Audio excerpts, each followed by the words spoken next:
ம். வரலாறு தானே சொல்லியிருக்கு. இது எங்க வந்து உயில் அப்படின்னு கேட்பாங்க. ஆபிரகாம் என்ற ஒரு மனிதனை அழைத்து, அவனுக்கு நல்ல வாக்குத்தத்தங்களை கொடுத்து, அந்த வாக்குத்தத்தத்தை எப்படியெல்லாம் நிறைவேற்றினார் என்று அங்கே இஸ்ரவேல் மக்களுடைய வாழ்க்கை வரலாறுல பார்க்கிறோம். அவன் ஒருவனாய் இருந்த பொழுது அவனை அழைத்து, ஓரடி நிலம் கூட அவனுக்கு சொந்தமா யாரும் கொடுக்காமல் இருக்கிற பொழுது, அவனை இருக்கிற இடத்துல இருந்து கிழக்கையும் மேற்கையும் வடக்கையும் தெற்கையும் 4 திசையும் நோக்கி பார். நீ கண்ணுக்கு பார்க்கிற தூரத்துக்கு நடந்து திரி, உனக்கும் உன் சந்ததிக்கும் இந்த தேசம் யாவற்றையும் கொடுப்பேன் என்று சொன்னவர் அதை அப்படியே நிறைவேற்றினார். இஸ்ரவேல் மக்களுக்கு சொல்லப்பட்ட நல்வார்த்தைகளில் ஒரு வார்த்தையும் தவறி போகவில்லை, எல்லாம் நிறைவேறினது.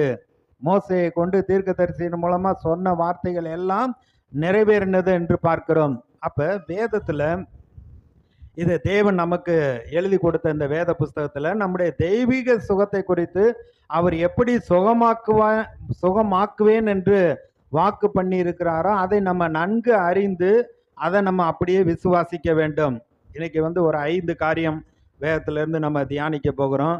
ஒன்று, ஆண்டவரே நம்முடைய பரிகாரி, நம்முடைய வியாதியை சுகமாக்குகிறவர்.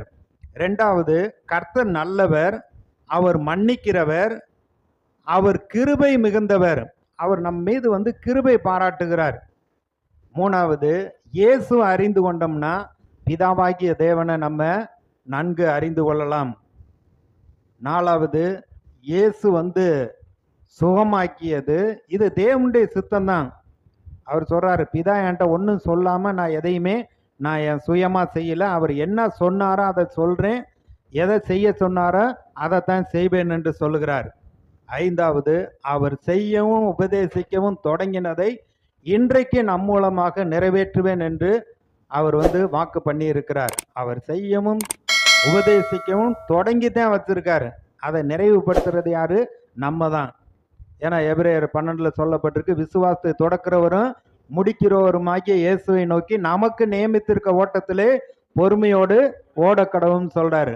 அப்ப ஆண்டவர் வந்து விசுவாசத்தை தொடக்கிறவர், முடிக்கிறவர். நமக்குள்ள வந்து நற்கிரியைகளை துவக்கி இருக்கிறார். அது இயேசு கிறிஸ்துவின் நாள் பரியந்தம் முறிய நடத்த வல்லவராக இருக்கிறார். இந்த 5 காரியத்தை வேதத்திலிருந்து இன்னைக்கு நம்ம தியானிக்க போகிறோம்.